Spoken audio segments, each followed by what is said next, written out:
Tras el Míster Olympia de 1972, Arnold viaja a Sudáfrica para realizar unas exhibiciones junto a su amigo Reg Park. En una de esas exhibiciones se lesiona la rodilla al desplomarse el entarimado que curiosamente él mismo había ayudado a construir. De regreso a Los Ángeles, y una vez concluida la operación de su rodilla, Arnold recibe la noticia del fallecimiento de su padre, a causa de un infarto cerebral. Pese a estar desolado, tampoco puede asistir al entierro. Según Arnold, los médicos le desaconsejaron viajar dado el estado de su rodilla, pero a la vez le sirvió de escudo para poder aislarse de esta parte de su vida y así poder seguir adelante.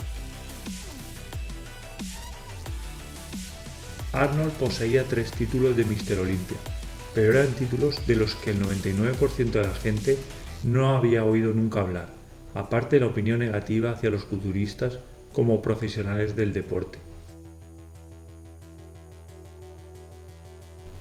En 1972, Arnold conoce a George Butler y Charles Gainer, fotógrafo y escritor respectivamente. Ambos, juntos con en un principio desconfiado Wader, empezaron a mover mediáticamente el culturismo para intentar elevar su estatus social y acercarlo más al público, tal y como sucedía en otros deportes.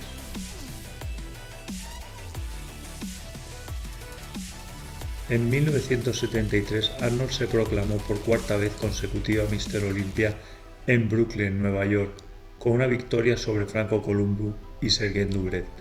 La mayoría de la gente sintió que fue una victoria fácil para Arnold, que pese a su lesión pudo mostrar uno de los mejores físicos con brazos de más de 22 pulgadas y 57 pulgadas de pecho. Su gran rival Sergio Oliva declinó participar en el evento pese a los $1.800 de prima que le ofreció Joe Wader. Un adolescente Lou Ferrigno con 21 años se alzó con el Míster América ese mismo evento, mostrando ya una gran calidad y tamaño muscular, presentándose como un serio rival para Arnold. En otoño de 1974, el título se disputaría en el Fed Forum del Madison Square Garden de Nueva York. Comenzó a tener un alcance digno del evento, gracias al esfuerzo de George Butler en la publicidad. Arnold intensificó su trabajo realizando rutinas de máximo esfuerzo 2 veces al día. Quería estar en la mejor forma posible para defender su título de Míster Olympia. La promesa estrella de este año era Lou Ferrigno, un valor emergente del fisiculturismo que con 22 años, 6,5 pies de altura y 265 libras, intentaría ponerle las cosas difíciles al tetracampeón. Según palabras del propio Arnold, si yo hubiera tenido su cuerpo y un mes para modelarlo, habría ganado a cualquiera, incluso a mí mismo. Arnold entrenó sabiendo que, al igual que él relegó a Sergio Oliva, Lou podría aplicarle a él el mismo camino, así que nada le apartaría de su idea de ganar este quinto título y poder retirarse en la cima. Ya sobre el escenario, frente a un auditorio con 5.500 aficionados eufóricos, Arnold replicó todas las poses de Lou, haciendo cada una de ellas mejor, hasta llegar a la pose de doble bíceps. Entonces Arnold sonrió y le dijo: «Estás derrotado». Lou lo sabía, los jueces lo sabían y el público también. El nivel muscular de Arnold para este evento era quizá el mejor de su carrera. Ese mismo año, y gracias a Bob Rafelson, protagonizaría su primera película, Stay Hungry. Por exigencias del personaje, tuvo que bajar de 240 a 210 libras.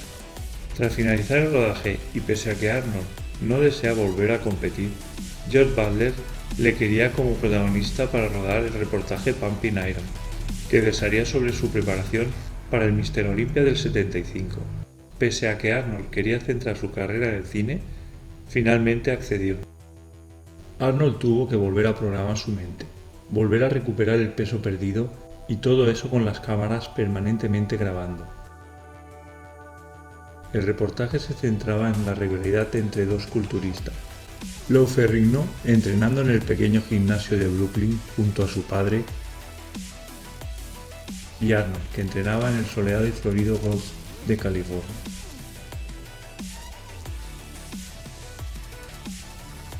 La competición se celebró en Pretoria, Sudáfrica, culturistas de 37 países se reunieron en el Burbage Park Hotel, donde convivirían durante una semana compartiendo entrenamientos y experiencias. La noche del 8 de noviembre, el auditorio presentó un aforo completo para presenciar sobre el entarimado un gran espectáculo.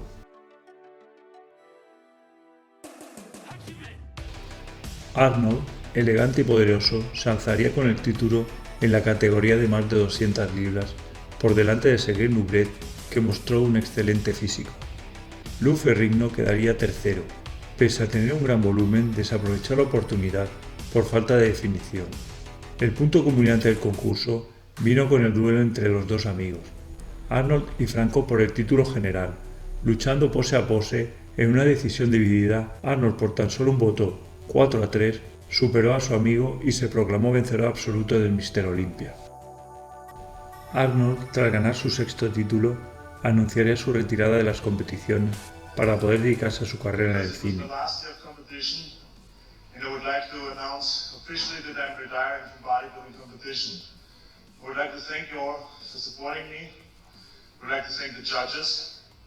Bodybuilding has been a beautiful experience for me, and I will continue it for the rest of my life. I only stopped competing, but I'm not stopping bodybuilding. It's the greatest sport. Thank you. En otoño de 1977 llegó a un acuerdo con Ed Pressman por $250,000 para protagonizar Conan y futuras secuelas. Conan vería la luz 3 años después, de la mano de John Milius, que redujo el guion oficial de Oliver Stone, y producida por Dino De Laurentiis, quien, pese a su mala relación con Arnold, no pudo impedir que protagonizara la película. En 1980, y debido a un retraso en la filmación, Arnold decide volver a competir en el Míster Olympia. Ese año se celebraría en Sydney, gracias a los esfuerzos de Weider por llevar el culturismo por todo el planeta. Arnold debía formar parte del equipo de la CBS que comentaría el espectáculo, pero cuando empezó sus sesiones de entrenamiento de 2 horas, 2 veces al día, empezaron a rondar los rumores de su regreso. Pero ¿quién podría preparar su cuerpo en solo 5 semanas? Esto alimentaba la incertidumbre. A medida que pasaban las semanas, el entrenamiento de Arnold se volvía más intenso, quizá uno de los más duros que hubiera realizado.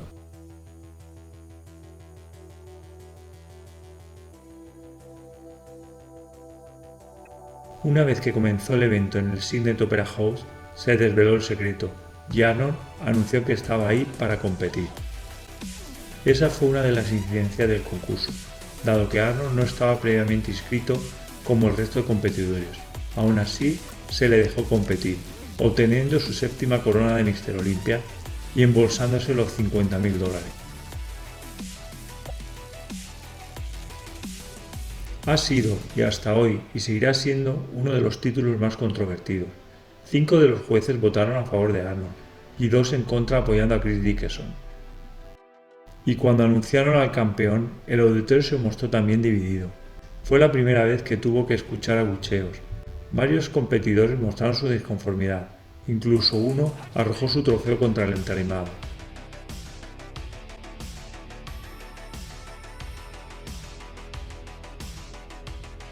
Arnold ha confesado que, en retrospectiva, esos sucesos no hicieron ningún bien al deporte y se debió manejar la situación de otra manera. Quizá fue el final de la Golden Era, de la vieja camaradería entre esos grandes colosos del músculo, y marcó el final de la carrera como culturista de Arnold, que no volvería a competir.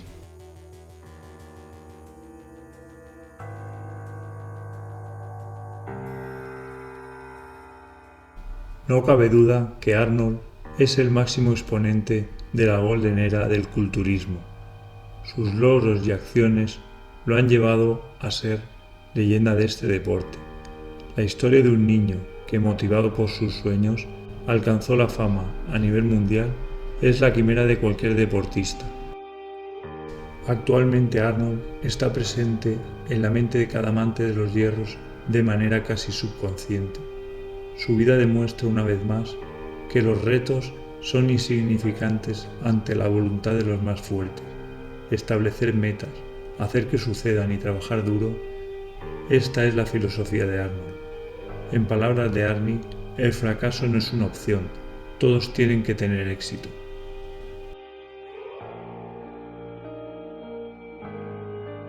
Arnold representa y representará a esta generación de hombres que dieron luz al antaño lúgubre mundo del culturismo y lo hicieron un deporte de masas. Por todo eso, gracias, Arnold.